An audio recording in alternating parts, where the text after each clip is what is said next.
বুধবার সন্ধ্যা মিটফোর্ড হাসপাতালের ৩ নম্বর ফটকের সামনের দৃশ্য এটি। সিসিটিভি ফুটেজে দেখা যায় বস্ত্রহীন রক্তাক্ত দেহের উপর এমন অবর্ণনীয় হামলা। লালচাঁদ ওরফে সোহাগ নামের একজন ব্যবসায়ীকে নৃশংসভাবে হত্যার ঘটনা হার মানাবে মধ্যযুগীয় বর্বরতাকেও। অভিযোগ উঠেছে এই হত্যার পিছনে রয়েছেন যুবদল নেতা পরিচয়দানকারী মাহমুদুল ইসলাম মহিন ও তার দলবল। দীর্ঘদিন ধরে সোহাগের ভাঙারি ব্যবসা দখলের চেষ্টার অভিযোগ আছে মহিনের বিরুদ্ধে।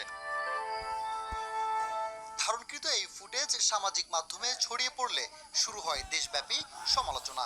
এমন নৃশংস হত্যাকাণ্ড দেখে শুক্রবার ঢাকা বিশ্ববিদ্যালয়ের সাধারণ শিক্ষার্থীরা বিক্ষোভ মিছিল বের করেন। স্লোগানে স্লোগানে হত্যাকাণ্ডের সর্বোচ্চ বিচারের দাবি করেন তারা। মিছিলটি হলপাড়া প্রদক্ষিণ করে ভিসি চত্বর গিয়ে শেষ হয়।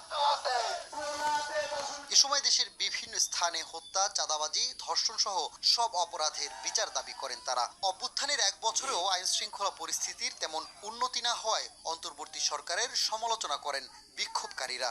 চাঁদা না দেওয়ার কারণে বাইকে পাথর নিক্ষেপ করে সেই আমি জাহিলিয়াতের মতো হত্যা করা হয়। এই অত্যাচার, এই নির্যাতন আর কেউ সইবে না। মিটফোর্ডে যে ঘটনা ঘটেছে সেই ঘটনার দ্রুত বিচার